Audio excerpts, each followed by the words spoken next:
NATO, Poland, Russia's imperial aspirations, and the West's response. We will discuss all these topics with Timothy Garton Ash, professor of European Studies at Oxford University and author of the book Homelands: A Personal History of Europe. I first wanted to ask you about empires. I read your recent article, Post-Imperial Empire, which talks about how Putin's war in Ukraine is changing Europe. You say that the old world order has changed after Russia invaded Ukraine. Realistically, you think Putin has any ambitions regarding Poland? Can you imagine a NATO country being invaded?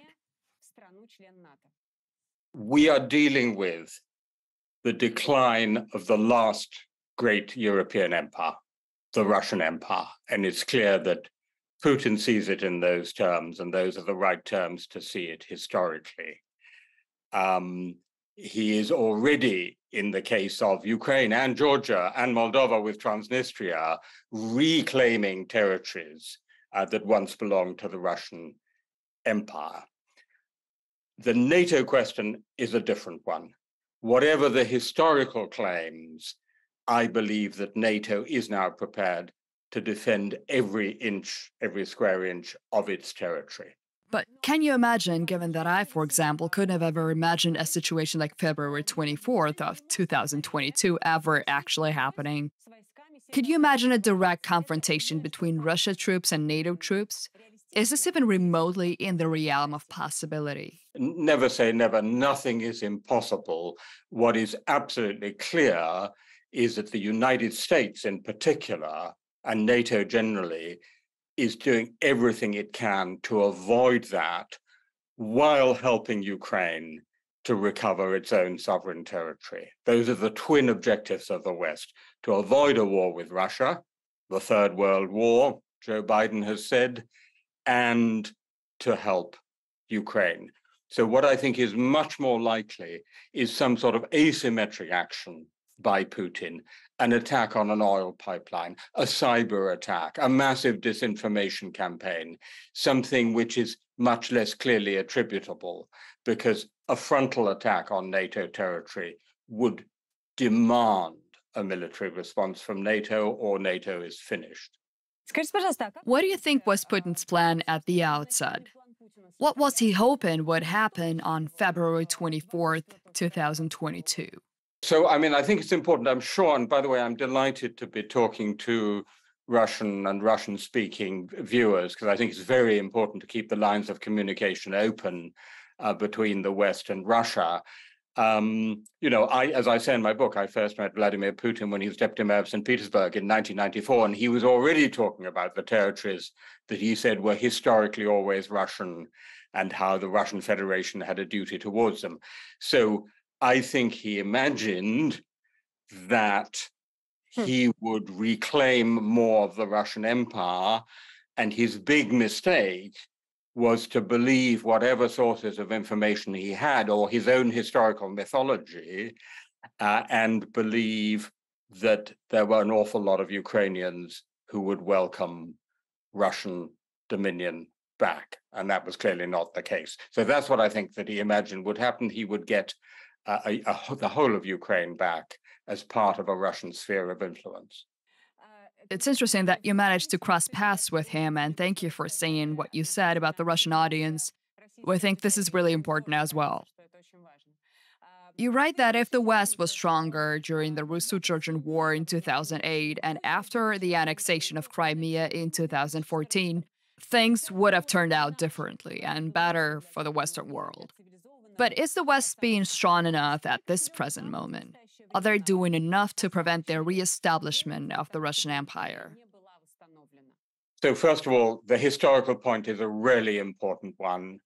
If we had acted more strongly to the violation of the great taboo, not just of Europe, but of the world since 1945, which is trying just to seize another country's territory by force, we might not be in this mess.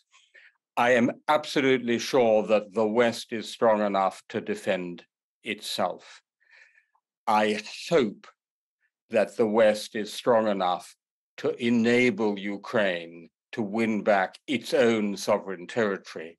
And let me say very clearly, that would be the best thing, not just for Ukraine, including all the Russian speakers who live in Ukraine. In the long term, it would be best for Russia too. I speak from a country, I'm speaking to you from Oxford, England, Britain, a country which once had a great empire. I can't tell you what a relief it is, what a good thing for our country, how much freer we are, how much more prosperous we are, because we no longer have an empire.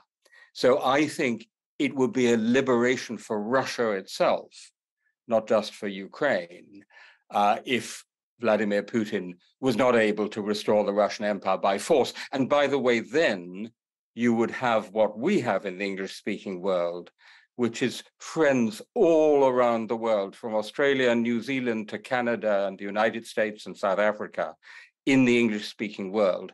You too in Russia could have friends around the world in the Russian-speaking world, the Ruski Mir. This is a perspective that seems completely lost to anyone associated with Russia right now, both in the country and outside its borders, even if I fully believe in it. Tragically, I was just in Kiev and Pushkin Street has been renamed, which is an indication of what you're saying. But never say never.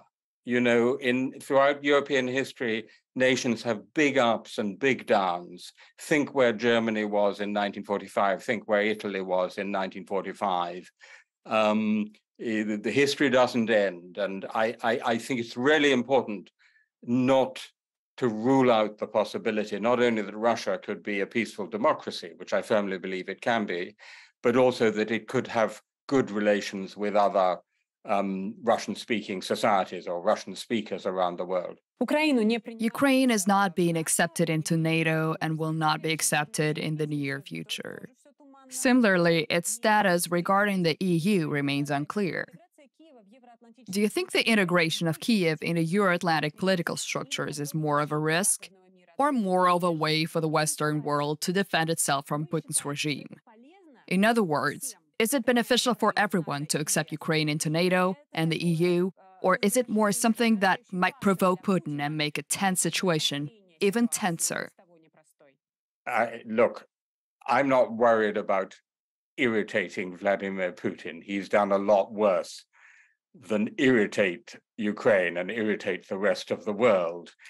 I think the longer term, the only prospect for lasting security, reconstruction, reform, peace, prosperity, freedom for Ukraine, for Moldova, for Georgia, also for the Western Balkans, is to belong to those two strong arms, the EU and NATO.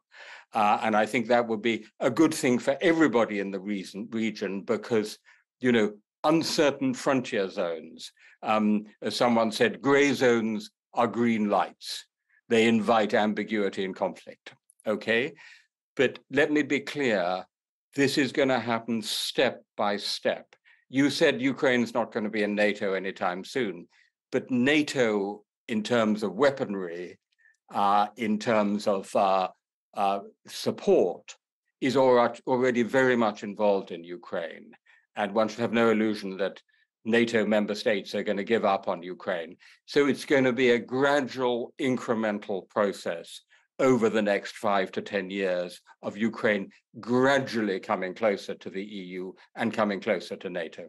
One final quick question, Mr. Garton Ash. How do you see this war ending? What's the conclusion? I think this war, one way or another, is going to end with a defeat for Vladimir Putin. And I think a defeat for Vladimir Putin, and I mean this quite seriously, is an opportunity for Russia to get on a different course. How long that takes? Clearly, it's going very slowly. Clearly, the Surovikin line, the Russian army's defenses in southern Ukraine and eastern Ukraine are quite strong. So I suspect this is going on, alas, for another year or two. But one way or the other, I would take significant bet that it will end with a defeat for Vladimir Putin. A year to a year and a half, says Timothy Garton Ash. Thank you for this conversation and hope to see you again soon on TV Rain. That was Timothy Garton Ash, professor of European Studies at Oxford University and author of the book Homelands: A Personal History of Europe. We operated in Russia for 12 years, and the government tried to get rid of us 3 times. We had to leave, forced out of the country by new repressive laws after the first week of the war. Our freedom crushed by the authorities. Мы временно приостанавливаем работу телеканала. We survived, started working from Europe, and now we are watched by millions of people every day. There's no other independent news channel in Russian. We have now decided to tell the truth about Russia in English as well.